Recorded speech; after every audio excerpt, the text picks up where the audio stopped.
Yo, what's up, yo? So I just left the gym, man. So today's video is gonna be about what anxiety feels like. You know what I'm saying? It's gonna be about. It's really from the people, me, that suffer with anxiety, not suffer, but are working to overcome anxiety. To our loved ones and people that may not understand. What we're going through in those moments, to try to kind of bridge the gap, because for me, I shut down. So to my wife, it comes off like I'm not enjoying myself, or I don't like being around them, or when really I'm in my head literally trying to get myself working to get myself back to a safe place, responding to the fears with facts. It's like I shut down externally to do internal work.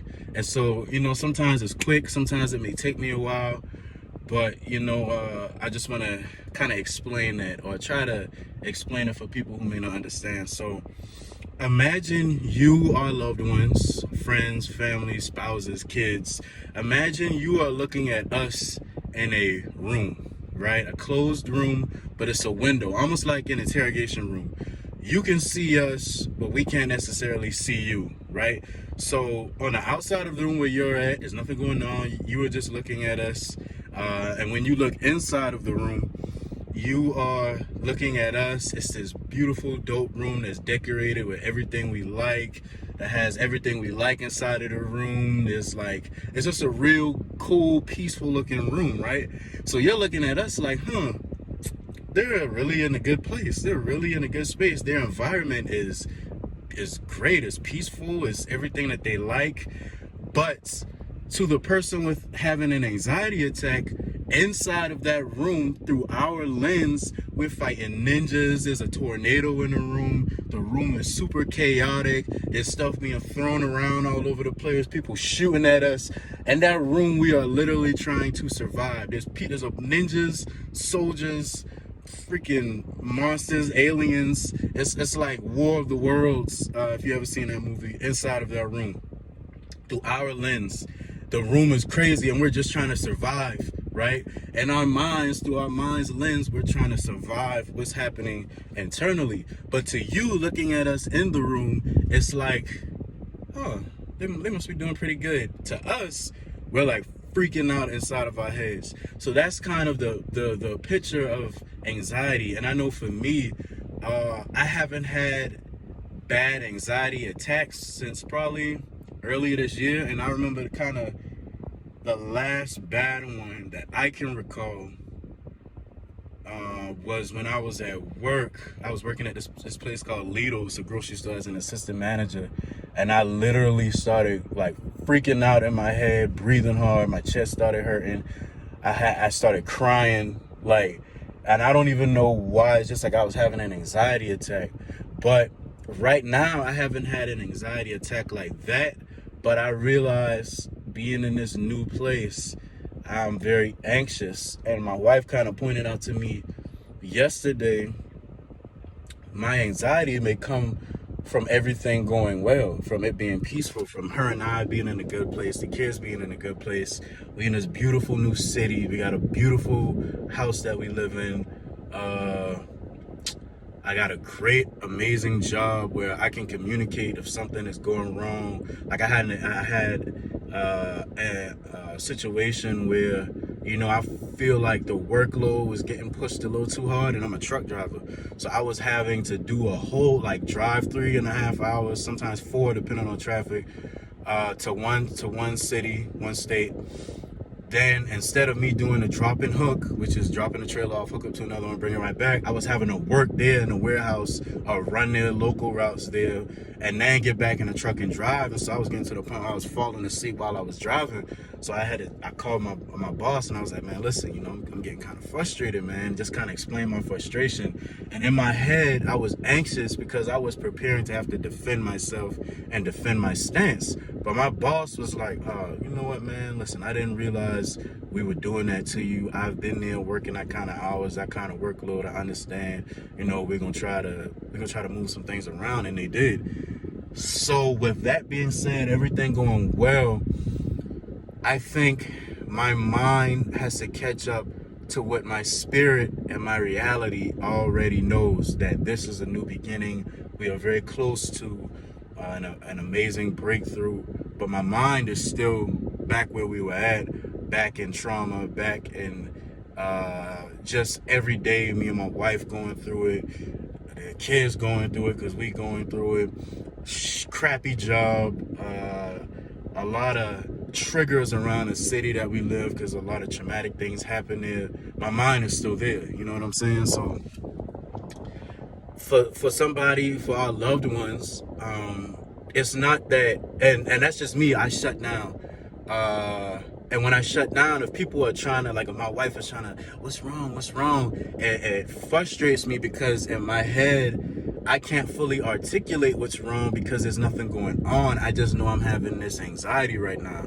So I get frustrated because she's asking me what's wrong. I can't fully identify what's wrong in that moment. It's like I can't identify what's wrong until I've got myself back to a safe place. Then I can look and say, okay, all right, this is where this is coming from. It's just fear, it's this, it's that. So I get frustrated, and then she get frustrated because she's just trying to be helpful. So with your loved one, it may, or for you, depending on who's watching the video, it may show up differently. They may lash out. They may start to feel depressed. Different things, man. And that's why communication is so important. This isn't an end-all, be-all, like a template to identify your anxiety or your loved one's anxiety, or to fully understand what they're going through, because this is for me. I'm just giving an example of my experience. So yeah, the best thing you can do in that moment is kind of just, and I know it can be frustrating, but we are not doing it maliciously to hurt you or push away. Once we started doing the work and I know what it is, I know for me, I've learned to just shut up and kind of internalize and do the work versus me externally trying to figure it out, because that's when you start picking an argument, or it's counterproductive. So in those moments, we are not trying to push you away. We are literally trying to protect you by getting ourselves back in a safe place, and not trying to make it your responsibility to get us back in a safe place. We are responsible. Everyone is responsible for their own healing. And so we are not trying to put that on you. We're trying to get ourselves back to a safe place and then communicate with you so that you can know what's going on. But in that moment when you're trying to ask us, oh, what's wrong? Why are you acting like that? We don't know. We literally don't know. Because now, and it may even be that we're ashamed of what triggered it. Maybe like, because I you know, like I said, I kind of do I'm working to overcome like low self-esteem. So I may see somebody in better shape than me, or that I feel like looks better than me, or looks like they're more successful than me. And so all of those things go back to how I feel about myself, which is what I'm working on. So in that moment, you know, with my wife asking me what's wrong, it's hard for me to be like, oh, I started to feel intimidated or less than. I started to feel less than because I saw somebody that I felt like is blah, blah, blah more than me. I started comparing myself. And that moment is kind of embarrassing. So it's different things. Once we start doing the work, we will be able to come up with a system for ourselves that will help us to not project onto you, but allow us the space and time to do the work. Now, on the flip side of that, for my people that deal with anxiety, we have to communicate with our loved ones. We have to. We can't leave them in the dark, because that can be very frustrating and demeaning to them. You know, so we have to communicate with them as best as we can. And a lot of times, man, especially if you got somebody that's really giving that unconditional love, like somebody like my wife, they just want to be there. They just want to, you know, they want to help you kind of walk through it. You identifying what it is and saying, yeah, this is what I'm feeling. This is my fear.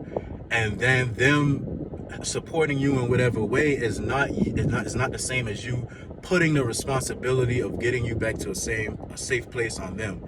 That's just communication. That's just unconditional love. That's partnership. That's love. You know what I'm saying? So don't get the two misconstrued and don't feel like you're a burden. It feels burdensome to them, and I'm just going off of the tough conversations my wife has had. When you start projecting, when you start trying to make them feel like you feel, that's manipulative. It is it's burdensome. It ruins everybody's day. So you communicating with them is not the same as you relying on them in that sense and putting that burden on them. Okay, so that's what anxiety feels like for me. It'll feel different for everybody. But yeah, I just wanted to drop that video on y'all real quick. Lord Jesus, I thank you for everybody under the sound of your voice, because you're talking through me. I ask that you protect everyone, help everyone to have a beautiful, amazing day, keep everybody safe. I want to pray for peace, love, understanding, and communication. In your name I pray, amen. All right, y'all. Love y'all.